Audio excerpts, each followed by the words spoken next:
हर साल ज्येष्ठ माह के शुक्ल पक्ष की दशमी तिथि पर गंगा दशहरा मनाया जाता है। गंगा दशहरा के दिन भक्त गंगा मैया की पूजा करते हैं और स्नान व दान करते हैं।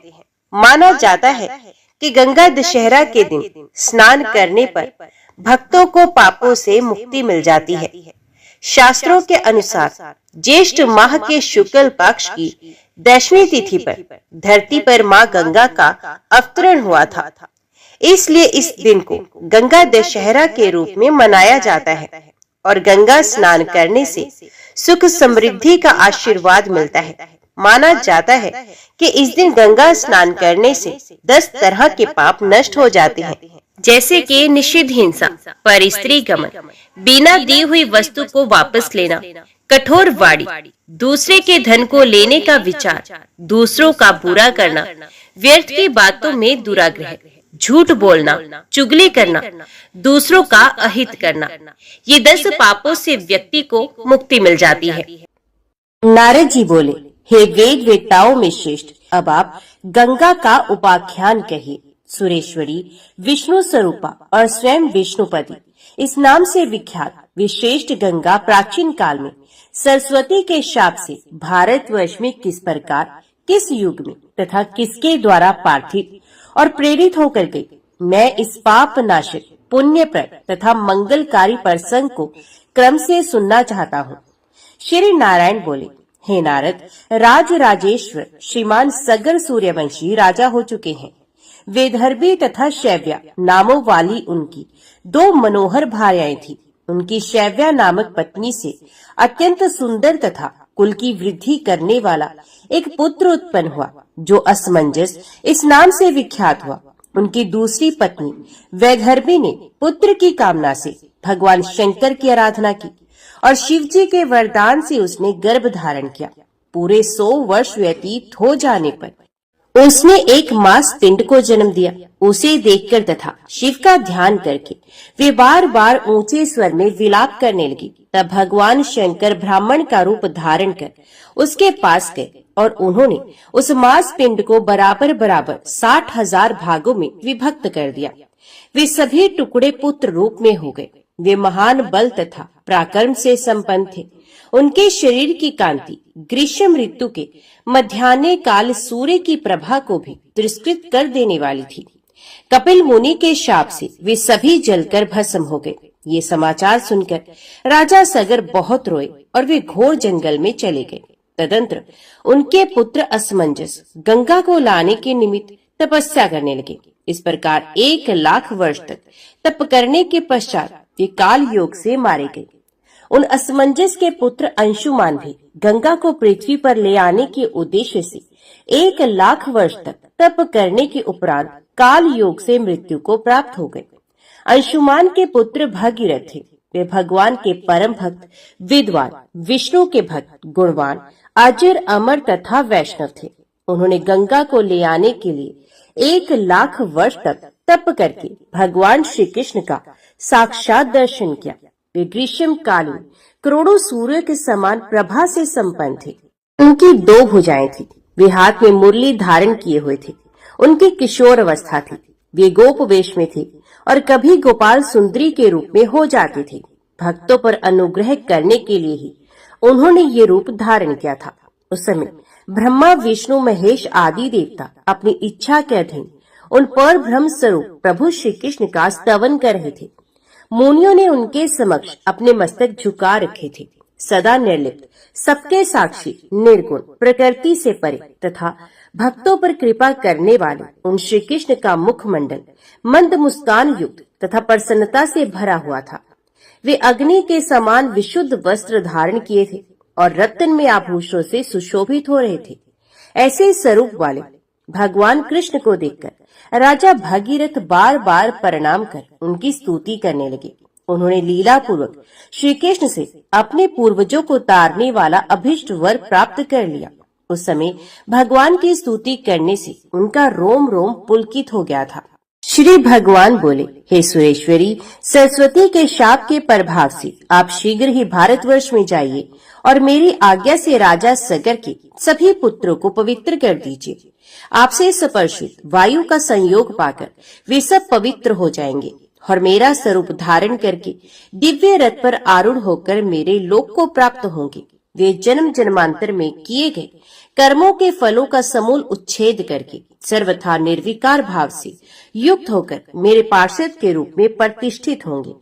श्रुति में ऐसा कहा गया है कि भारतवर्ष में मनुष्यों के द्वारा करोड़ों जन्मों में किए गए दुष्कर्म के परिणाम स्वरूप जो भी पाप संचित रहता है वे गंगा की वायु के स्पर्श मात्र से नष्ट हो जाता है। गंगा जी के स्पर्श और दर्शन की अपेक्षा 10 गुना पुण्य गंगा में मौसल स्नान करने से प्राप्त होता है। सामान्य दिनों में भी स्नान करने से मनुष्यों के सैकड़ों जन्मों के पाप विनष्ट हो जाते हैं, ऐसा श्रुति कहती है। इच्छा पूर्वक इस जन्म में किए गए तथा अनेक पूर्व जन्मों के संचित जो कुछ भी मनुष्यों के ब्रह्म हत्या आदि पाप हैं, वे सब मौसल स्नान करने मात्र से नष्ट हो जाते हैं।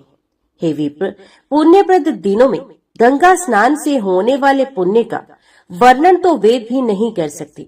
आगम शास्त्र के जो विद्वान हैं, वे आगमों में प्रतिपादित कुछ कुछ फल बताते हैं।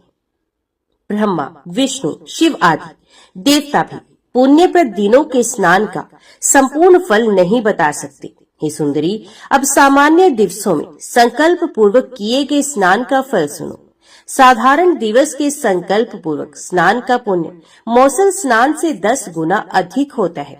उससे भी 30 गुना पुण्य सूर्य संक्रांति के दिन स्नान करने से होता है। अमावस्या तिथि को भी स्नान करने से उसी सूर्य संक्रांति के स्नान के समान पुण्य होता है, किंतु दक्षिणायन में गंगा स्नान करने से उसका 2 गुना और उत्तरायण में गंगा स्नान करने से मनुष्यों को उससे 10 गुना पुण्य प्राप्त होता है।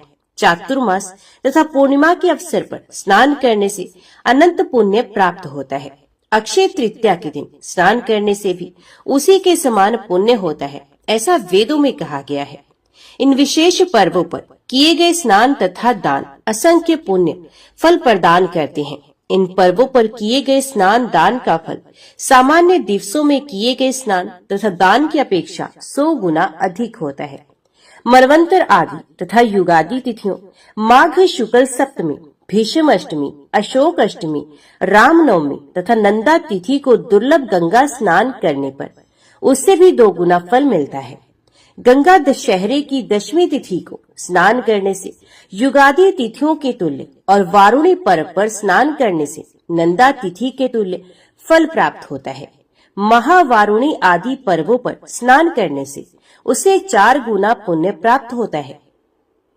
महावारुणी पर्व पर स्नान करने से उससे भी 4 गुना और सामान्य स्नान की अपेक्षा करोड़ गुना पुण्य प्राप्त होता है।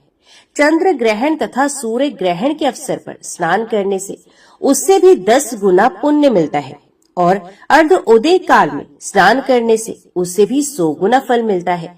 गंगा और भागीरथ के समक्ष ऐसा कहकर देवेश्वर श्री हरि चुप हो गए। तब गंगा भक्ति भाव से अपना मस्तक झुकाकर कहने लगी, हे नाथ, हे राजेंद्र, भारती के पूर्व शाप और साथ ही आपकी आज्ञा और भगीरथ की तपस्या के कारण मैं इस समय भारतवर्ष में जा रही हूँ।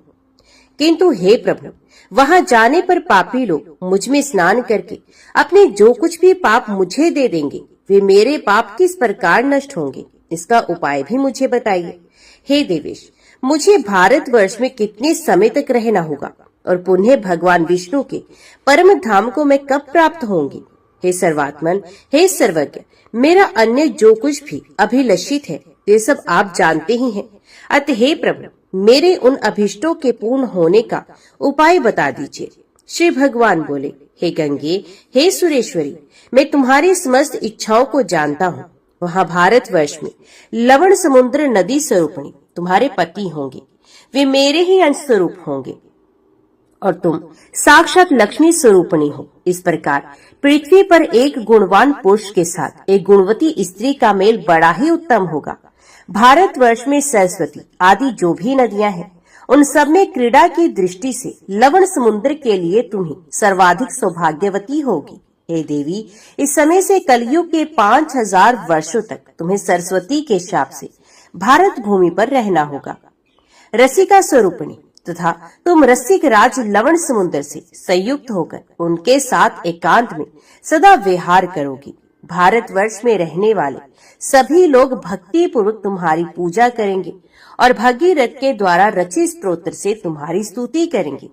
जो कण्व शाखा में बताई गई ध्यान विधि से तुम्हारा ध्यान करके तुम्हारी पूजा तथा स्तुति और तुम्हें नित्य प्रणाम करेगा, उसे अश्वमेध यज्ञ का फल प्राप्त होगा। जो मनुष्य 100 योजन दूर से भी गंगा गंगा इस प्रकार उच्चारण करता है, वे सारे पापों से मुक्त हो जाता है तथा विष्णु लोक को प्राप्त होता है।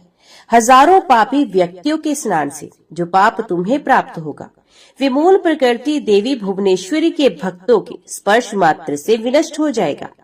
हजारों पापी प्राणियों के शव के स्पर्श से जो पाप तुम्हें लगेगा, वे भगवती के मंत्रों की उपासना करने वाले पुण्यात्मा भक्तों के स्नान से नष्ट हो जाएगा। हे शुभे, तुम सरस्वती आदि श्रेष्ठ नदियों के साथ भारतवर्ष में निवास करोगी और वहां प्राणियों को पाप से मुक्त करती रहोगी। जहां तुम्हारे गुणों का कीर्तन होगा, वे स्थान तत्काल तीर्थ बन जाएगा। तुम्हारे रज कण का स्पर्श मात्र हो जाने से पापी भी पवित्र हो जाएगा और उन रजकणों की जितनी संख्या होगी, उतने वर्षों तक वे निश्चित रूप से देवी लोक में निवास करेगा। जो मनुष्य ज्ञान तथा भक्ति से युक्त होकर मेरे नाम का स्मरण करते हुए तुम्हारे जल में अपने प्राणों का त्याग करेंगे, वे श्रीहरि के लोक में जाएंगे और वहां पर दीर्घ काल तक उनके श्रेष्ठ पार्षदों के रूप में प्रतिष्ठित होंगे और वे असंख्य प्राकृतिक परले देखेंगे। महान पुण्य से किसी मृत प्राणी का शव तुम्हारे जल में आ सकता है।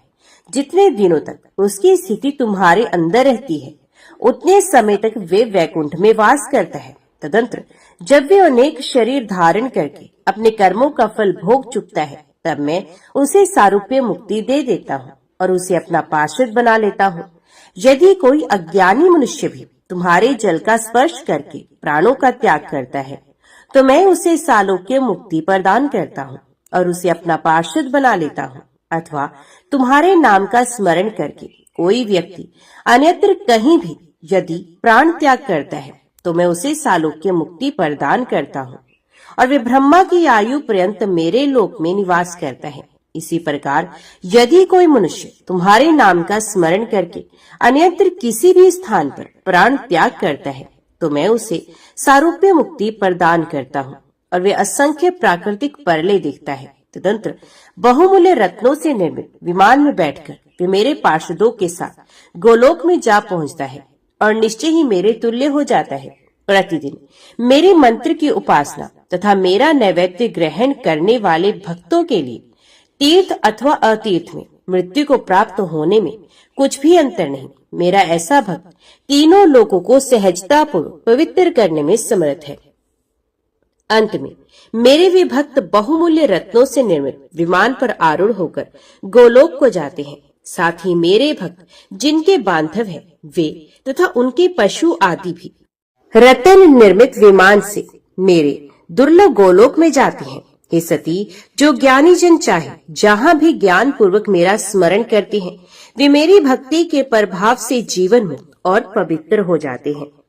हे नारद, गंगा से ऐसा कहकर भगवान श्री हरि ने उन भगीरथ से कहा, अब आप भक्ति पूर्वक इन गंगा की स्तुति तथा पूजा कीजिए। तदंतर भगीरथ ने कोथुम शाखा में बताए गए ध्यान तथा स्तोत्र के द्वारा भक्ति पूर्वक उन गंगा की बारंबार स्तुति तथा पूजा की।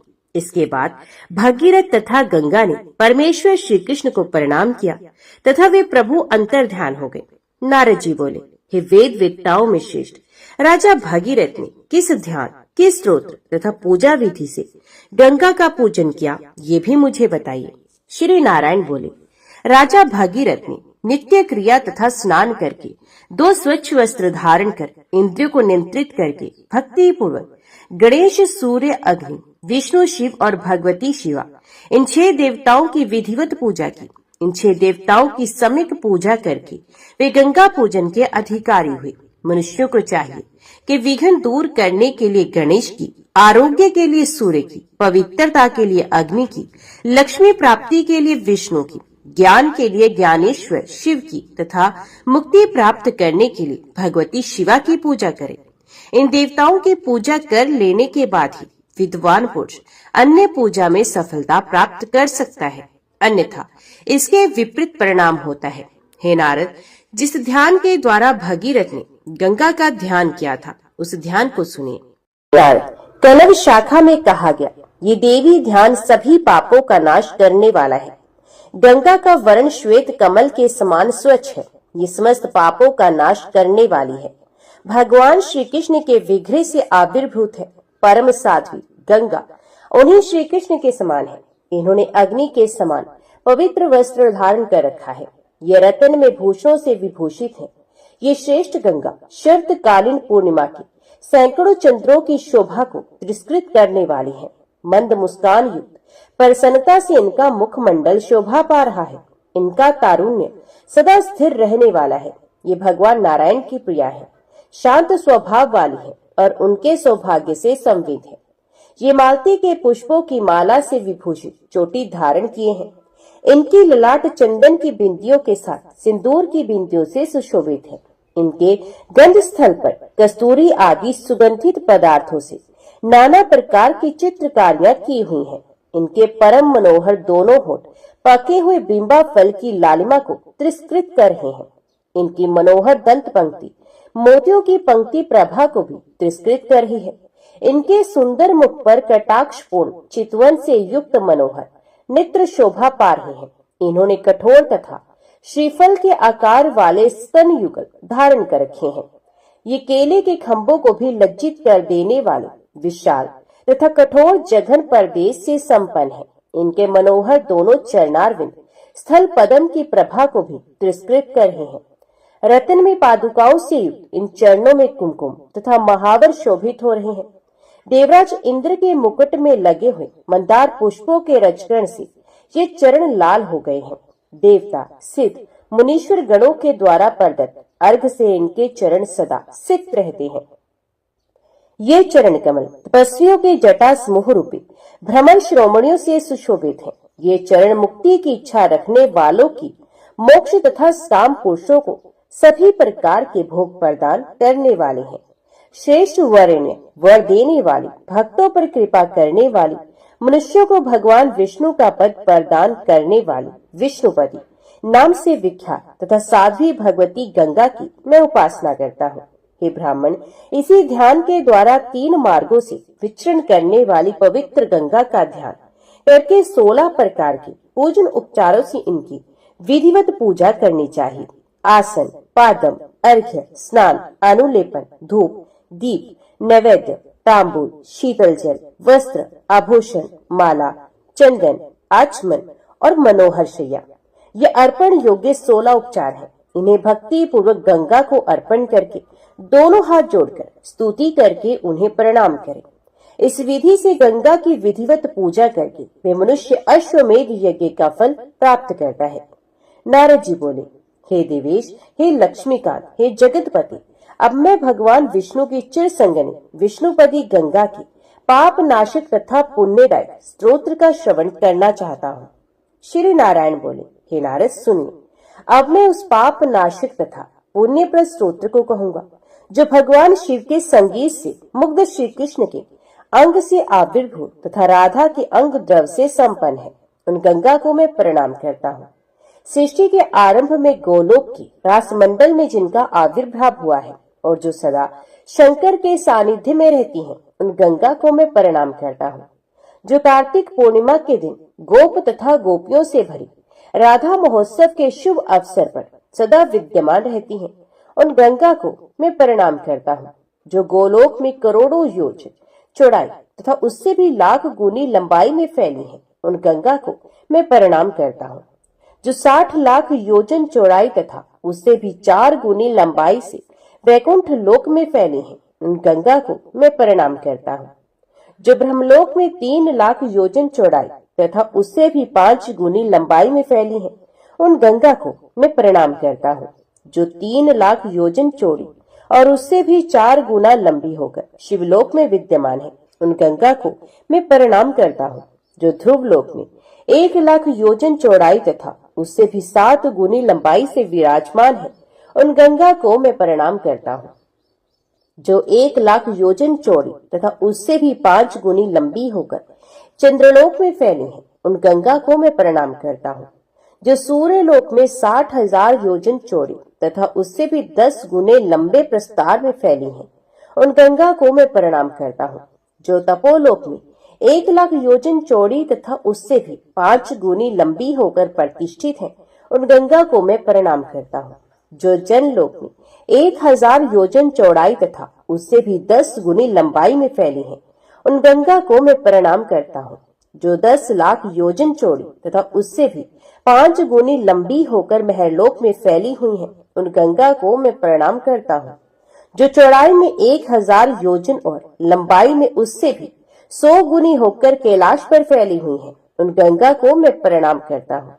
जो 100 योजन चौड़ी तथा उससे भी 10 गुनी लंबी होकर मंदाकिनी नाम से इंद्रलोक में प्रतिष्ठित है, उन गंगा को मैं प्रणाम करता हूँ। जो 10 योजन चौड़ी तथा लंबाई में उससे भी 10 गुनी होकर पाताल लोक में भोगवती नाम से विद्यमान है, उन गंगा को मैं प्रणाम करता हूँ। जो 1 कोस पर चौड़ी तथा कहीं कहीं इससे भी कम चौड़ी होकर अलकनंदा नाम से पृथ्वी लोक में प्रतिष्ठित है, उन गंगा को मैं प्रणाम करता हूँ। जो सतयुग में दुग्धवर, त्रेता युग में चंद्रमा की प्रभा और द्वापर में चंदन की आभा वाली रहती है, उन गंगा को मैं प्रणाम करता हूँ। जो कलयुग में केवल पृथ्वी तल पर जल की प्रभा वाली तथा स्वर्गलोक में सर्वदा दुग्ध के समान आभा वाली रहती है, उन गंगा को मैं प्रणाम करता हूँ। जिनके जलकर्णों का स्पर्श होते ही पापियों के हृदय में उत्पन्न हुआ ज्ञान उनके करोड़ों जन्मों के संचित ब्रह्म हत्या आदि पापों को भस्म कर देता है, उन भगवती गंगा को मैं प्रणाम करता हूँ। हे ब्राह्मण, इस प्रकार 21 श्लोकों में गंगा की ये स्तुति कही गई। ये श्रेष्ठ स्तोत्र पापों का नाश तथा पुण्य की उत्पत्ति करने वाला है। जो मनुष्य सुरेश्वरी गंगा की भक्ति पूर्वक पूजा करके प्रतिदिन स्तोत्र का पाठ करता है, वे नित्य ही अश्वमेध यज्ञ का फल प्राप्त कर लेता है, इसमें कोई संशय नहीं। इस स्तोत्र के प्रभाव से पुत्रहीन मनुष्य पुत्र प्राप्त करता है, स्त्रीहीन मनुष्य को स्त्री की प्राप्ति होती है, रोगी मनुष्य रोग रहित हो जाता है, बंधन में पड़ा हुआ प्राणी बंधन मुक्त हो जाता है, कीर्ति रहित मनुष्य सुंदर यश से संपन्न हो जाता है और मूर्ख व्यक्ति विद्वान हो जाता है। ये सर्वथा सत्य है। जो प्रातः काल उठकर इस पवित्र गंगा स्तोत्र का पाठ करता है, दुस्वप्न में भी उसका मंगल ही होता है, वे गंगा स्नान का फल प्राप्त कर लेता है। हे नारद, इस स्तोत्र के द्वारा गंगा की स्तुति करके और फिर उन्हें अपने साथ लेकर वे भगीरथ उस स्थान पर पहुंचे जहां राजा सगर के पुत्र जलकर भस्म हो गए थे। गंगा का स्पर्श करके बहने वाली वायु के संपर्क में आते ही वे सगर पुत्र तत्काल वैकुंठ चले गए। वे गंगा भागीरथ के द्वारा लाई गई, इसलिए भागीरथी नाम से विख्यात हुई। हे नारद, इस प्रकार मैंने सारभूत और पुण्य तथा मोक्ष प्रदान करने वाले उत्तम गंगा उपाख्यान का संपूर्ण वर्णन कर दिया। अब आप आगे और क्या सुनना चाहते हैं? नारद जी बोले, हे प्रभु, 3 मार्गों से संचरण करने वाली तथा समस्त लोगों को पवित्र करने वाली गंगा किस लिए, कहाँ और किस प्रकार से आविर्भूत हुई, ये सब मुझे बताइए। वहां पर जो जो लोग स्थित थे उन्होंने क्या श्रेष्ठ कार्य किया, आप इन सभी बातों का विस्तार पूर्वक बताने की कृपा कीजिए। श्री नारायण बोले, एक समय की बात है, कार्तिक पूर्णिमा के अवसर पर राधा महोत्सव मनाया जा रहा था। भगवान श्री कृष्ण राधा की विधिवत पूजा करके रास मंडल में विराजमान थे। तत्पश्चात ब्रह्मा आदि देवता तथा शौनक आदि ऋषिगण श्री कृष्ण के द्वारा पूजित उन राधा की प्रसन्नचित होकर विधिवत पूजा करके वहीं पर स्थित थे। इतने में भगवान श्री कृष्ण को संगीत सुनाने वाली देवी सरस्वती वीणा लेकर सुंदर ताल स्वर के साथ मनोहर गीत गाने लगी। तब ब्रह्मा जी ने प्रसन्न होकर उन सरस्वती को सर्वोत्तम रत्नों से निर्मित एक हार समर्पित किया। इसी प्रकार शिव जी ने उन्हें अखिल ब्रह्मांड के लिए दुर्लभ एक उत्तम मणि, भगवान श्री कृष्ण ने सभी रत्नों से श्रेष्ठतम कौस्तुभ मणि, राधा ने अमूल्य रत्नों से निर्मित एक श्रेष्ठ हार, भगवान नारायण ने एक मनोहर माला, लक्ष्मी जी ने बहुमूल्य रत्नों से जटित स्वर्ण कुंडल, विष्णु माया, ईश्वरी, दुर्गा, नारायणी और ईशाना नाम से विख्यात भगवती मूल प्रकृति ने अत्यंत दुर्लभ ब्रह्म भक्ति, धर्म में धार्मिक बुद्धि तथा लोक में महान यश का वरदान अग्नि देवता ने अग्नि के समान पवित्र वस्त्र तथा पवन देव ने मणि निर्मित नुपुर भगवती सरस्वती को प्रदान किए। इतने में ही ब्रह्मा जी से प्रेरित होकर भगवान शंकर रास के उल्लास को बढ़ाने की शक्ति से संपन्न श्री कृष्ण संबंधी मधुर गीत गाने लगे। उसे सुनकर सभी देवता सम्मोहित हो गए और चित्र विचित्र पुतले की भांति प्रतीत होने लगे। बड़ी कठिनाई से किसी प्रकार चेतना लौटने पर उन्होंने देखा कि रास मंडल में संपूर्ण स्थल जल में हो गया है और वे राधा तथा श्री कृष्ण से रहित है। तब सभी गोप गोपियां, देवता और द्विज उच्च स्वर से विलाप करने लगे। वहां उपस्थित ब्रह्मा जी ने ध्यान के द्वारा श्री कृष्ण का सारा पवित्र विचार जान लिया कि वे श्री कृष्ण ही राधा के साथ मिलकर द्रव्य हो गए हैं। तदंतर ब्रह्मा आदि सभी देवता परमेश्वर श्री कृष्ण की स्तुति करने लगे। उन्होंने कहा, हे विभो, हम लोगों का यही अभिलिषित वर है कि आप हमें अपने श्री विग्रह का दर्शन करा दें। इसी बीच आकाशवाणी हुई। पूर्ण रूप से स्पष्ट तथा मधुरता युक्त उस वाणी को सभी लोगों ने सुना कि मैं सर्वात्मा श्री कृष्ण हूँ तथा मेरी शक्ति स्वरूपा ये राधा भक्तों पर अनुग्रह करने वाली है। हम दोनों ने ही ये जल में विग्रह धारण किया है। मेरे तथा इन राधा के देह से आप सबको क्या करना है? हे सुरेश्वरो, मनु, मानव, मुनि तथा वैष्णव, ये सभी लोग मेरे मंत्रों से पवित्र होकर मेरा दर्शन करने के लिए मेरे धाम में आएंगे। इसी प्रकार यदि आप लोग भी मेरे वास्तविक श्री विग्रह का प्रत्यक्ष दर्शन करना चाहते हैं तो आप लोग ऐसा प्रयत्न कीजिए जिसे शिवजी वहीं पर रहकर मेरी आज्ञा का पालन करें। हे विधाता, हे ब्राह्मण, आप स्वयं जगत गुरु शिव को आदेश कीजिए कि वे संपूर्ण अभिष्ट फल प्रदान करने वाले बहुत से अपूर्व मंत्रों, स्तोत्रों, ध्यानों तथा पूजन की विधियों से युक्त वेदांग स्वरूप अत्यंत मनोहर तथा विशिष्ट शास्त्र की रचना करें। मेरे मंत्र, कवच और स्तोत्र से संपन्न वे शिव रचित शास्त्र यत्न पूर्वक गुप्त रखा जाना चाहिए। मेरे जिन मंत्रों को गुप्त रखने से पापी लोग मुझसे विमुख रहें, वैसा ही कीजिए। किंतु हजारों सैकड़ों में यदि कोई मेरे मंत्र का उपासक पुण्यात्मा मिल जाए तो उसके समक्ष मेरे मंत्र का प्रकाशन कर देना चाहिए, क्योंकि सर्वथा गोपनीय रखने से शास्त्र रचना ही व्यर्थ हो जाएगी। इस प्रकार मेरे मंत्र से पवित्र होकर वे लोग मेरे धाम को प्राप्त होंगे। नहीं तो शास्त्र के अभाव में कोई भी मेरे लोक में नहीं जा पाएगा। साथ ही पुण्यात्माओं के लिए प्रकाशित किए गए पूर्वोक्त मंत्र उपदेश के कारण यदि परंपरा अनुसार सभी लोग उस मंत्र के प्रभाव से गोलोकवासी हो जाएंगे, तब तो संपूर्ण ब्रह्मांड के अंतर्गत प्राणियों के अभाव के कारण ब्रह्मा जी का ये ब्रह्मांड ही निष्फल हो जाएगा। अतः ब्राह्मण, आप सात्विक आदि भेद से 5 प्रकार के लोगों की रचना प्रत्येक सृष्टि के अंतर्गत कीजिए। यही सर्वथा समीचीन है। ऐसा होने पर कुछ लोग पृथ्वी पर रहेंगे, कुछ लोग स्वर्ग में रहेंगे। हे ब्राह्मण, यदि शिवजी तंत्र शास्त्र की रचना हेतु देव सभा में दृढ़ प्रतिज्ञा करेंगे तो वे शीघ्र ही मेरे विग्रह का साक्षात दर्शन भी प्राप्त कर लेंगे।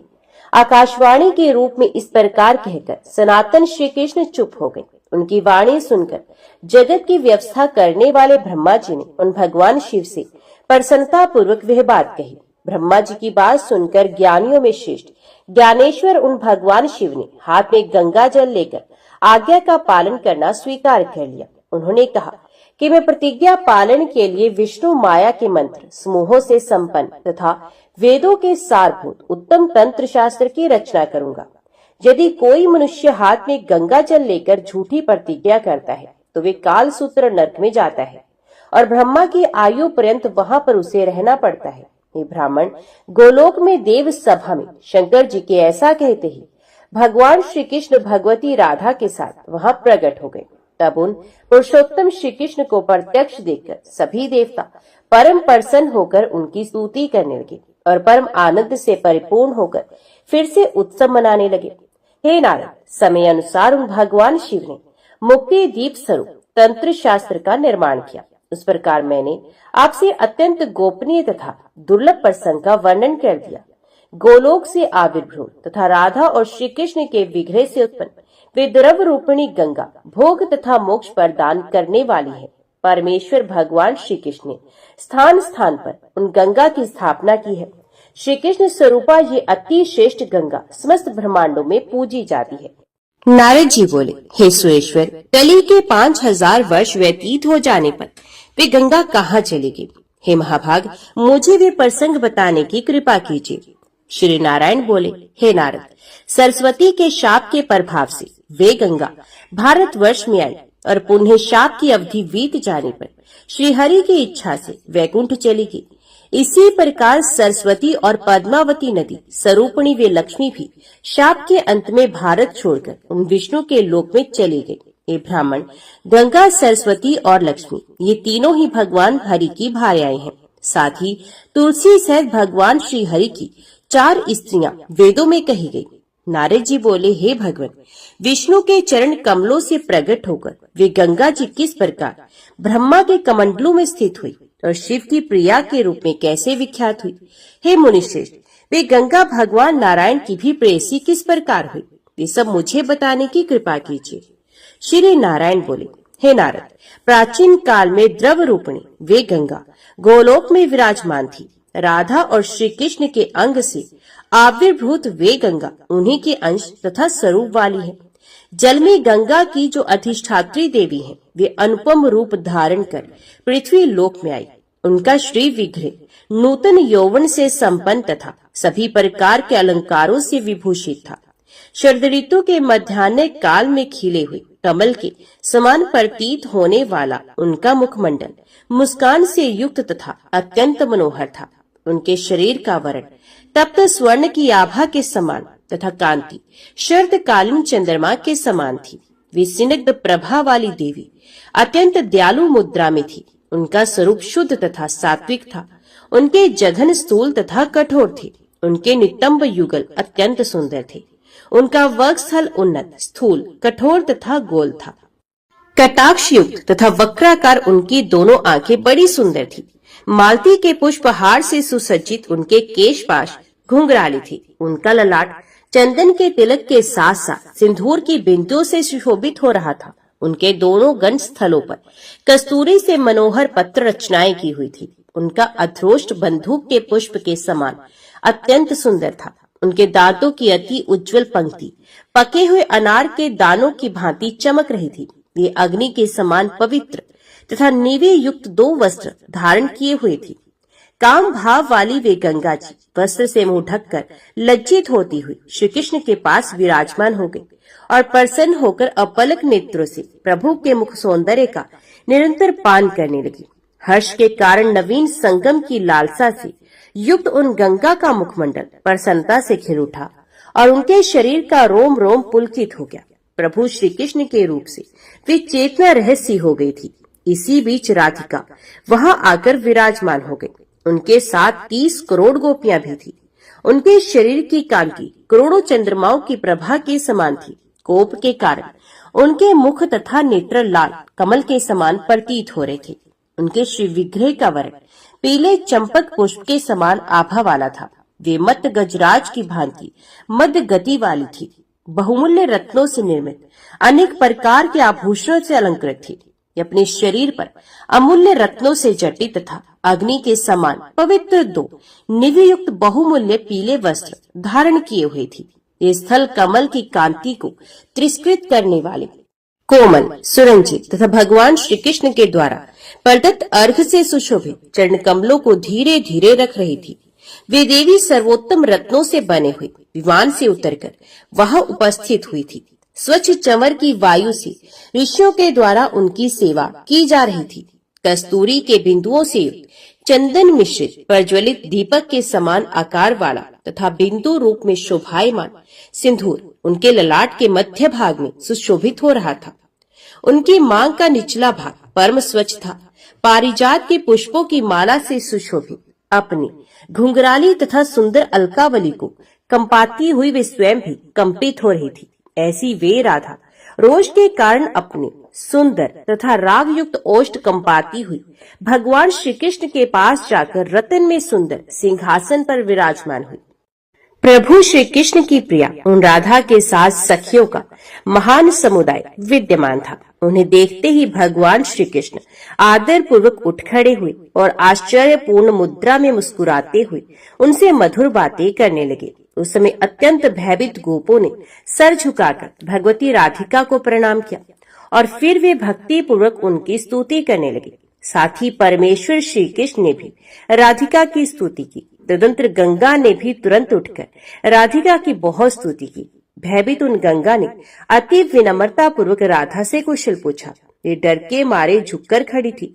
उनके कंठ, ओष्ठ और तालु सूख गए थे। उन्होंने ध्यान पूर्वक भगवान श्री कृष्ण के चरण कमल की शरण ली। अपने हृदय कमल पर स्थित उन गंगा को देखकर भगवान श्री कृष्ण ने उन भयभीत देवी को अभय प्रदान किया। सर्वेश्वर श्री कृष्ण से वर प्राप्त करके गंगा का चित्त शांत हो गया। तदंतर गंगा ने राधा को ऊंचे आसन पर विराजमान देखा। उनका रूप परम मनोहर था। उन्हें देखने में सुख प्राप्त हो रहा था और वे ब्रह्म तेज से देदीप्यमान हो रही थी। वे सनातन देवी, सृष्टि के आरंभ में असंख्य ब्रह्माओं की रचना करने वाली और नवीन यौवन से युक्त कन्या के समान सदा 12 वर्ष की अवस्था में रहती हैं। संपूर्ण विश्व में रूप तथा गुण में उनके समान कोई नहीं। वे परम शांत, कमनीय, अनंत, आदि अंत से रहित, साध्वी, पवित्र, कल्याण में सुंदर, भाग्यवाली तथा अपने स्वामी के सौभाग्य से संपन्न रहती हैं। वे संपूर्ण सुंदरियों में श्रेष्ठ तथा सौंदर्य से सुशोभित हैं। वे श्री कृष्ण की अर्धांगिनी है। तेज, आयु और कांति में वे श्री कृष्ण के ही सदृश हैं। लक्ष्मीपति श्री विष्णु के द्वारा लक्ष्मी सह वे महालक्ष्मी स्वरूपा राधिका पूजित हैं। वे राधिका परमात्मा श्री कृष्ण की प्रभामयी सभा को अपनी कांति से सदा आच्छादित किए रहती हैं। इस सखियों के द्वारा प्रदत्त दुर्लभ तांबुल का सदा सेवन करती रहती हैं। ये स्वयं अजन्मा होती हुई भी संपूर्ण जगत की जननी है। वे भगवान श्री कृष्ण को प्राणों से भी अधिक प्रिय, उनके प्राणों की अधिष्ठात्री देवी धन्य, मान्य तथा माननीय और मनोरम है। हे नारद, उस समय उन रासेश्वरी राधा को देखकर सुरेश्वरी गंगा तृप्त नहीं हुई और वे अपलक नेत्रों से राधा के सौंदर्य सुधा का पान करने लगी। हे मुने, इसी बीच शांत तथा विनम्र स्वभाव वाली राधा मुस्कुराकर मधुर वाणी में जगदीश्वर श्री कृष्ण से कहने लगी। राधा बोली, हे प्राणेश, पास में बैठकर आपके मुस्कान युक्त मुख कमल को मुस्कुराकर तिरछी दृष्टि से देखती हुई ये कामना युक्त सुंदरी कौन है? अपना मुख वस्त्र से ढककर आपके रूप को बार बार देखती हुई पुलकित शरीर वाली ये सुंदरी चेतना रहित हो जाया करती है। आप भी कामना युक्त होकर उसकी ओर देखकर हंस रहे हैं। मेरे जीवित रहते गोलोक में ऐसी दुर्वृत्ति वाली स्त्री कैसी आई? और आप भी बार बार दुश्चेष्टा करते जा रहे हैं। कोमल स्वभाव वाली स्त्री जाति होने के कारण प्रेमवश मैं आपको क्षमा कर दे रही हूँ। हे कामी ब्रजेश्वर, अपनी इस अभिष्ट प्रेयसी को लेकर आप अभी गोलोक से चले जाइए, अन्यथा आपका कल्याण नहीं है। एक बार पूर्व में मैंने आपको चंदन वन में विरजा के साथ देखा था। सखियों का वचन मानकर मैंने उस समय क्षमा कर दिया था। मेरी ध्वनि सुनते ही आप उस समय छिप गए थे। विरजा ने भी शरीर त्याग दिया और उसने नदी का रूप धारण कर लिया था।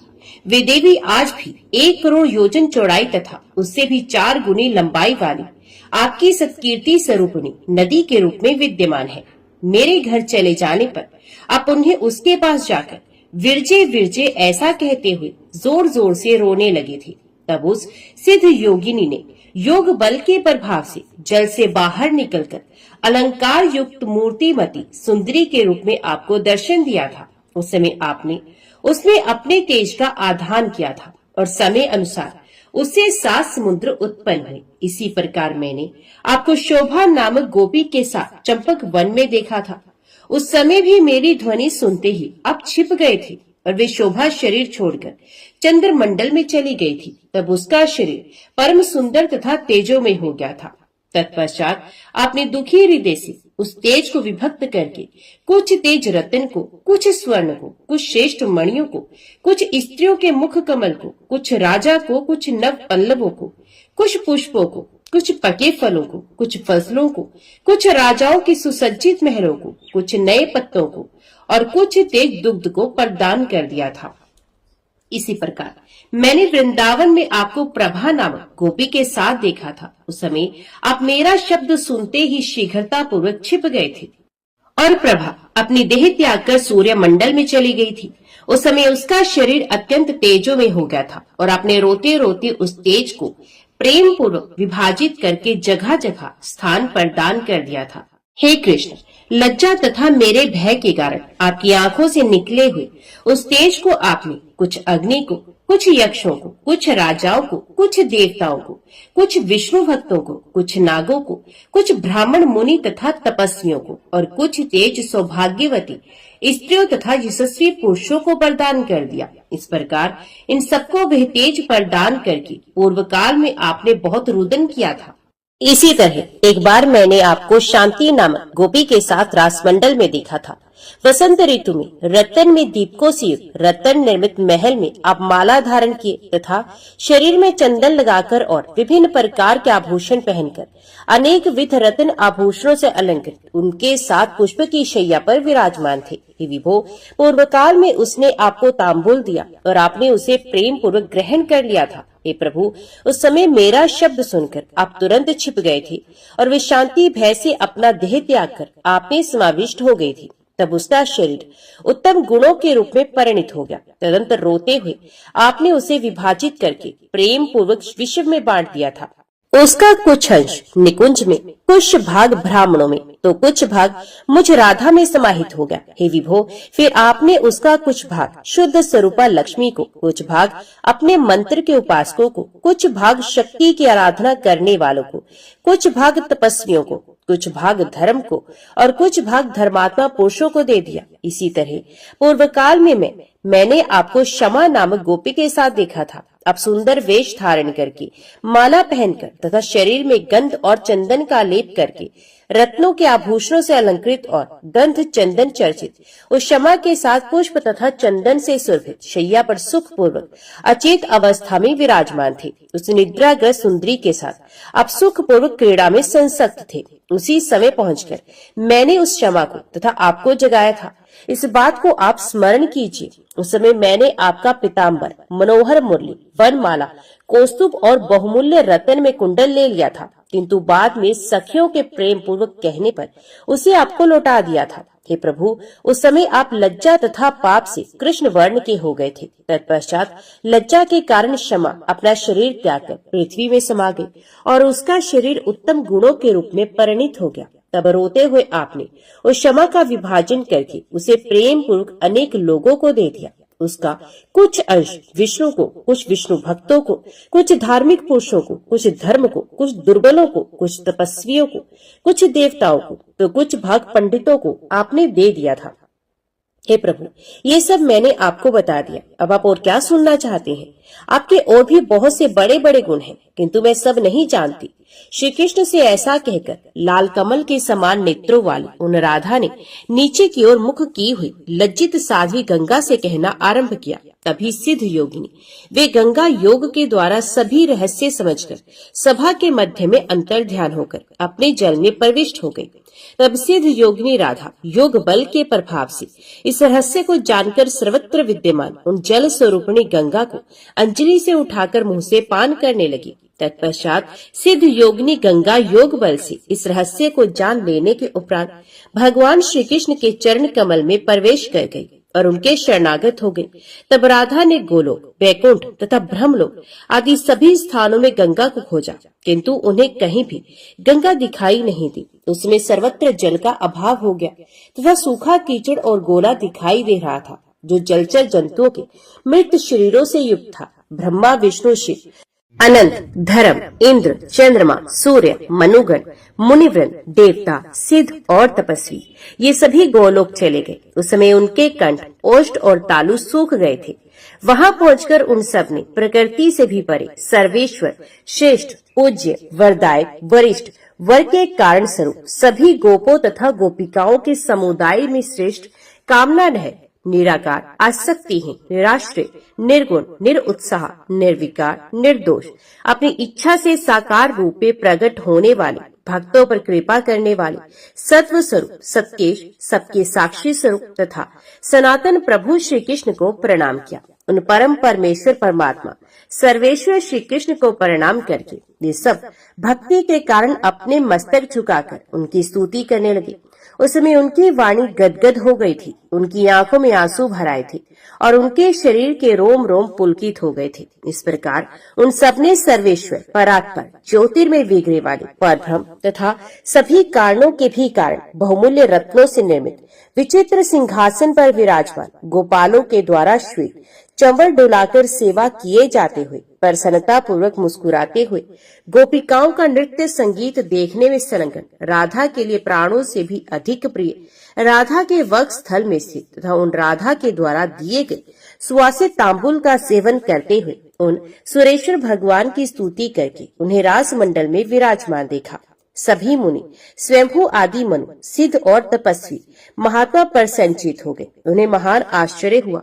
एक दूसरे को देखकर वे सभी लोक जगत प्रभु चतुर्मुख ब्रह्मा से अपना वांछित अभिप्राय कहने लगे। उनका वचन सुनकर ब्रह्मा जी भगवान विष्णु को दाहिने और महादेव को बाएं करके परम आनंद से परिपूर्ण श्री कृष्ण तथा परम आनंद स्वरूप ने राधा के पास जा पहुंचे।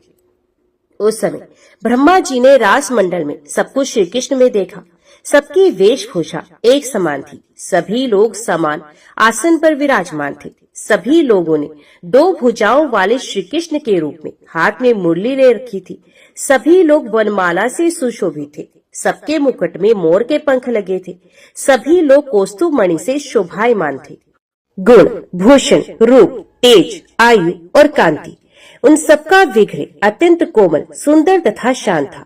सबके सब परिपूर्णतम और ऐश्वर्य से संपन्न थे। उन्हें देखकर कौन सेव्य कौन सेवक है ये बता सकने में ब्रह्मा असमर्थ थे। भगवान श्री कृष्ण क्षण भर में तेज स्वरूप हो जाते थे और क्षण भर में ही विग्रहवान होकर आसन पर विराजित हो जाते थे।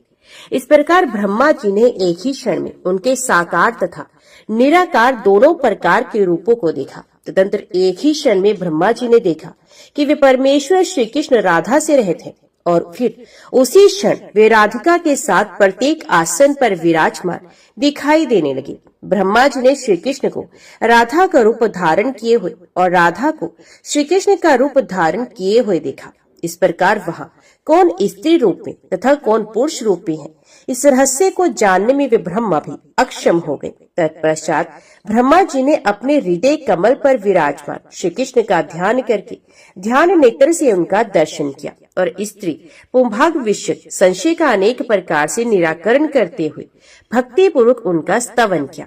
इसके बाद भगवान की आज्ञा से उन्होंने अपने नेत्र खोलकर देखा कि एक अद्वितीय श्री कृष्ण राधिका के वक्ष स्थल पर स्थित हैं। वे अपने पार्षदों से घिरे हुए हैं और गोपिकाओं के समुदाय से सुशोभित हो रहे हैं। तदंतर उन ब्रह्मा आदि देवताओं ने परमेश्वर श्री कृष्ण का दर्शन करके उन्हें प्रणाम किया और फिर उनकी स्तुति की। तदंतर सभी प्राणियों की आत्म स्वरूप सब कुछ जानने वाले सर्वेश्वर तथा सबका सृजन करने वाले लक्ष्मीपति भगवान श्री कृष्ण उन देवताओं का अभिप्राय समझकर उनसे कहने लगे, हे ब्राह्मण, आपका कुशल हो, आइए। हे कमलपति, आइए। हे महादेव, यहाँ आइए। आप लोगों का सदा कुशल हो।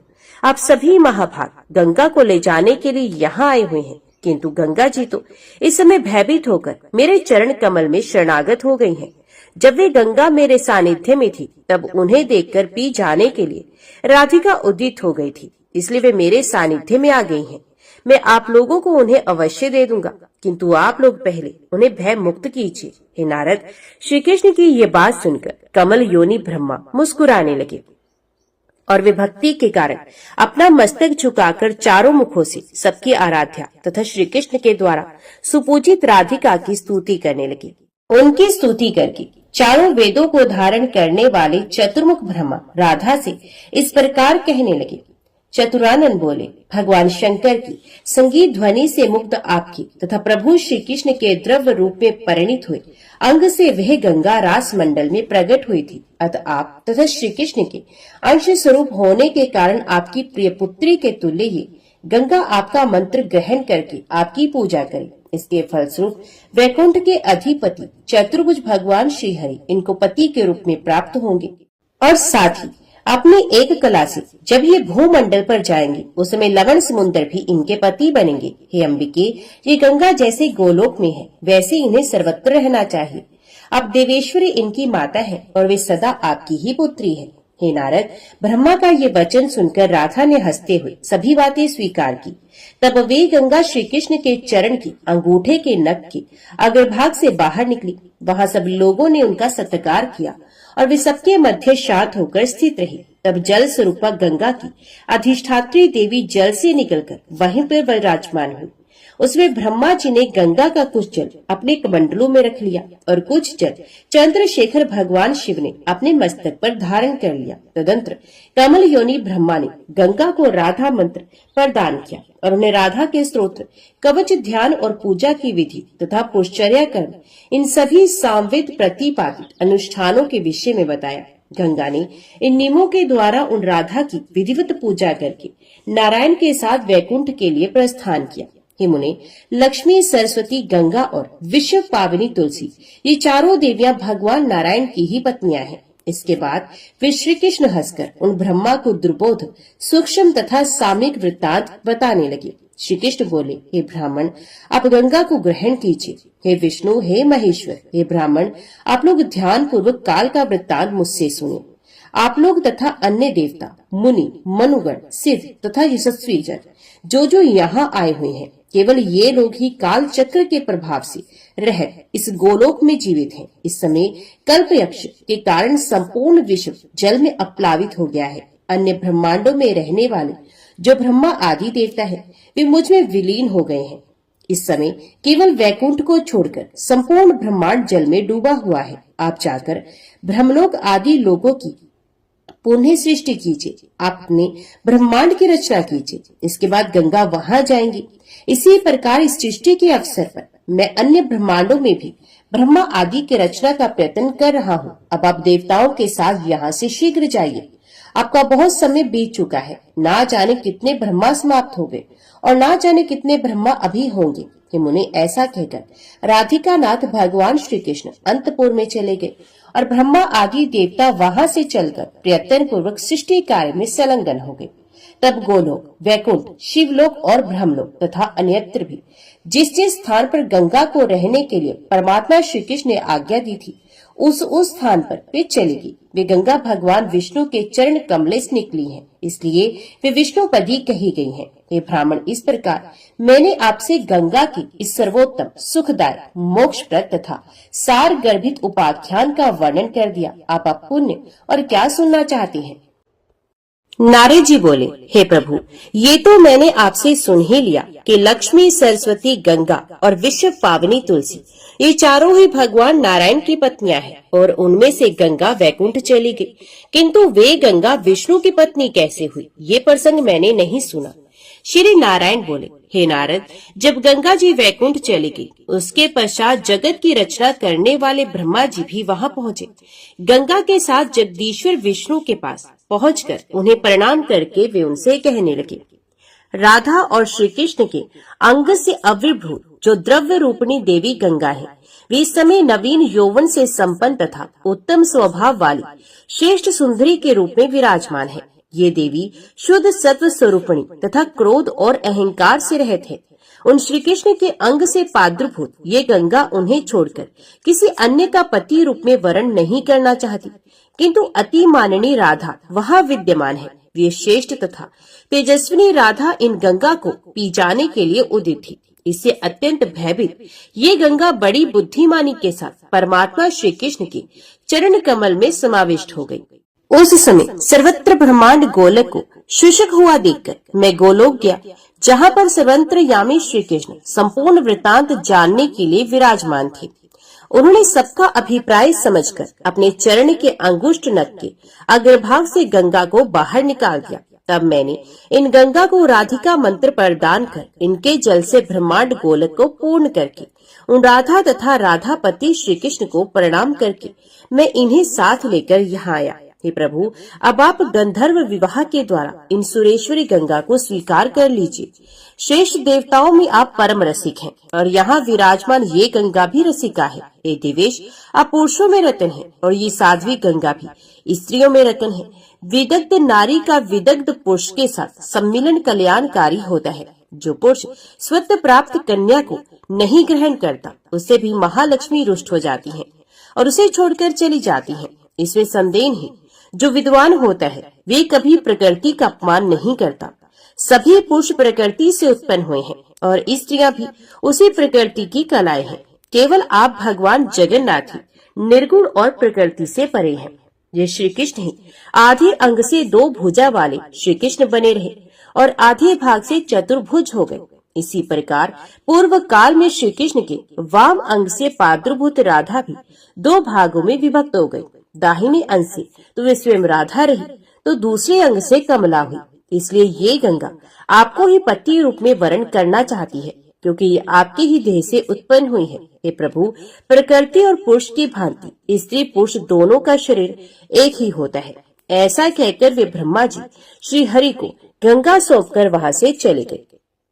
तत्पश्चात नारायण श्री हरि ने गंगा का पुष्प चंदन चर्चित हाथ पकड़कर गंधर्व विवाह विधि के अनुसार उन्हें पत्नी रूप में ग्रहण किया। इसके बाद वे रमापति श्री हरि गंगा के साथ प्रसन्नता पूर्वक विहार करने लगे। इस प्रकार जो गंगा पृथ्वी पर गई हुई थी वे अपने स्थान पर पुनः आ गई। ये गंगा भगवान विष्णु के चरण कमल से निकली है, इसलिए विष्णुपदी इस नाम से विख्यात है। अब रसिकेश्वर भगवान श्री हरि के साथ प्रथम रति क्रीड़ा में अतिशय सुख अनुभूति के कारण वे रसिका देवी गंगा मूर्छित हो गई। उन गंगा को देखकर सरस्वती नित्य दुखी रहती थी। लक्ष्मी के बार बार मना करने पर भी सरस्वती उन गंगा से सदा ईर्ष्या करती थी, किंतु गंगा ने सरस्वती के प्रति ऐसा नहीं किया। अंत में विष्णु प्रिया गंगा ने कोप करके सरस्वती को भारतवर्ष में जाने का शाप दे दिया था। हे मुने, इस प्रकार और रमापति श्री हरि की गंगा से 3 भार्याएं हैं। इसके बाद वे तुलसी को लेकर उनकी 4 पत्नियां हुई। जय मां भगवती, जय मां दुर्गा।